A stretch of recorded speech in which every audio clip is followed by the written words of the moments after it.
ಹಿಮಾಲಯ ಪರ್ವತದ ಮಹಾಶಿಖರಗಳಲ್ಲಿ ದೇವಿ ಪಾರ್ವತಿಯವರು ತಮ್ಮ ಪತಿ ಮಹಾದೇವನಾದ ಶಿವನೊಂದಿಗೆ ವಾಸಿಸುತ್ತಿದ್ದರು. ಪಾರ್ವತಿ ತಾಯಿ ಶಕ್ತಿ ಸ್ವರೂಪಿಯಾಗಿದ್ದು ಎಲ್ಲರಿಗೂ ಕರುಣೆ, ತಾಳ್ಮೆ ಮತ್ತು ಆಶೀರ್ವಾದ ನೀಡುತ್ತಿದ್ದರು. ಆದರೆ ಶಿವನು ಹೆಚ್ಚಿನ ಸಮಯ ತಪಸ್ಸು, ಧ್ಯಾನ ಮತ್ತು ಭಕ್ತರ ಅನುಗ್ರಹದಲ್ಲಿ ನಿರತರಾಗಿದ್ದ ಕಾರಣ ಪಾರ್ವತಿ ತಾಯಿ ಕೆಲವೊಮ್ಮೆ ಏಕಾಂಗಿಯಾಗಿ ಅನುಭವಿಸುತ್ತಿದ್ದರು. ಒಮ್ಮೆ ಅವರು ಅರಮನೆಯ ಒಳಮನೆಗೆ ಸ್ನಾನಕ್ಕೆ ಹೋಗಲು ಸಿದ್ಧರಾದರು. ಆ ವೇಳೆ ಯಾರೂ ಕಾವಲುಗಾರರಿರಲಿಲ್ಲ. ತಾಯಿಯ ಮನಸ್ಸಿನಲ್ಲಿ ಒಂದು ಆಲೋಚನೆ ಹುಟ್ಟಿತು. ನನ್ನ ಸೇವೆಗೆ ಮತ್ತು ರಕ್ಷಣೆಗೆ ಒಬ್ಬ ಮಗ ಇದ್ದರೆ ಎಷ್ಟು ಚೆನ್ನಾಗಿರುತ್ತಿತ್ತು ಎಂದುಕೊಂಡರು. ಆ ಆಲೋಚನೆಯ ಪ್ರೇರಣೆಯಿಂದಲೇ ತಾಯಿ ತಮ್ಮ ದೇಹದ ಚರ್ಮದ ಲೇಪದಿಂದ ಒಂದು ಸುಂದರ ಬಾಲಕನ ರೂಪವನ್ನು ನಿರ್ಮಿಸಿದರು. ಅವನಿಗೆ ಪ್ರಾಣ ತುಂಬಿ ಜೀವ ತುಂಬಿದರು. ಅವನು ಪ್ರಭೆಯೊಂದಿಗೆ ಹೊಳೆಯುತ್ತಾ ಕರುಣೆಯ ನೋಟ ಹೊಂದಿದ್ದ. ಪಾರ್ವತಿ ದೇವಿಯವರು ಅವನನ್ನು ತಮ್ಮ ಮಗನಾಗಿ ಸ್ವೀಕರಿಸಿ ಗಣೇಶ ಎಂದು ನಾಮಕರಣ ಮಾಡಿದರು.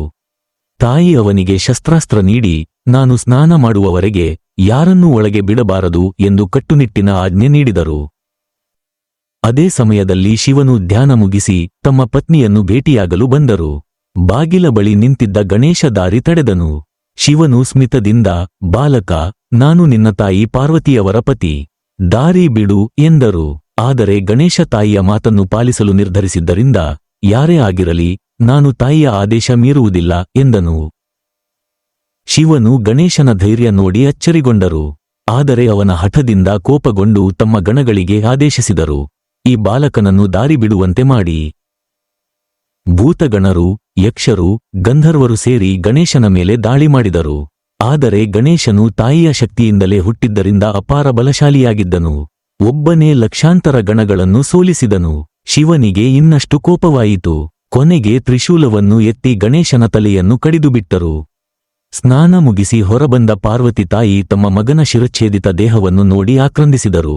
ಕಣ್ಣೀರಿನಿಂದ ಬೆಂಕಿಯಂತೆ ಆಕ್ರೋಶಿಸಿದರು. ಜಗತ್ತನ್ನೇ ನಾಶ ಮಾಡುವ ಶಕ್ತಿಯನ್ನು ಹೊರಹಾಕಲು ಸಿದ್ಧರಾದರು. ನನ್ನ ಮಗನನ್ನು ಜೀವಂತ ಮಾಡದಿದ್ದರೆ ಈ ಸೃಷ್ಟಿಯೇ ಉಳಿಯದು ಎಂದು ಘೋಷಿಸಿದರು. ದೇವತೆಗಳು, ಬ್ರಹ್ಮ, ವಿಷ್ಣು, ಇಂದ್ರ ಎಲ್ಲರೂ ಪಾರ್ವತಿಯನ್ನು ಶಾಂತಗೊಳಿಸಲು ಬಂದರು. ಶಿವನು ತನ್ನ ತಪ್ಪನ್ನು ಅರಿತು ಪಾರ್ವತಿಯ ಮನಸ್ಸನ್ನು ಸಮಾಧಾನಗೊಳಿಸಲು ಒಪ್ಪಿಕೊಂಡರು. ಬ್ರಹ್ಮನು ಸಲಹೆ ನೀಡಿದರು. ಉತ್ತರ ದಿಕ್ಕಿನಿಂದ ಮೊದಲು ಕಾಣುವ ಜೀವಿಯ ತಲೆಯನ್ನು ತೆಗೆದುಕೊಂಡು ಗಣೇಶನ ದೇಹಕ್ಕೆ ಜೋಡಿಸಬೇಕು. ಶಿವನ ಗಣರು ಹೊರಟರು. ಮೊದಲೇ ಕಂಡದ್ದು ಒಂದು ಮಹಾಕಾಯ ಆನೆ. ಅವರು ಅದರ ತಲೆಯನ್ನು ತೆಗೆದುಕೊಂಡು ಬಂದರು. ಶಿವನು ಆ ತಲೆಯನ್ನು ಗಣೇಶನ ದೇಹಕ್ಕೆ ಜೋಡಿಸಿ ಅಮೃತ ಸಿಂಪಡಿಸಿದರು. ಕ್ಷಣದಲ್ಲೇ ಗಣೇಶನು ಪ್ರಾಣಪುನೀತನಾದನು. ಪಾರ್ವತಿ ತಾಯಿ ತಮ್ಮ ಮಗನನ್ನು ತಬ್ಬಿಕೊಂಡು ಸಂತೋಷದ ಕಣ್ಣೀರಿಟ್ಟರು. ಶಿವನು ಘೋಷಿಸಿದರು, ಈ ದಿನದಿಂದ ಗಣೇಶನು ಎಲ್ಲ ಗಣಗಳ ನಾಯಕರಾಗುವನು. ಅವನನ್ನು ಗಣಪತಿ ಎಂದು ಕರೆದಲಾಗುವುದು. ಯಾವ ಕಾರ್ಯವನ್ನೇ ಪ್ರಾರಂಭಿಸಿದರೂ ಮೊದಲು ಈತನ ಸ್ಮರಣೆ ಮಾಡಬೇಕು.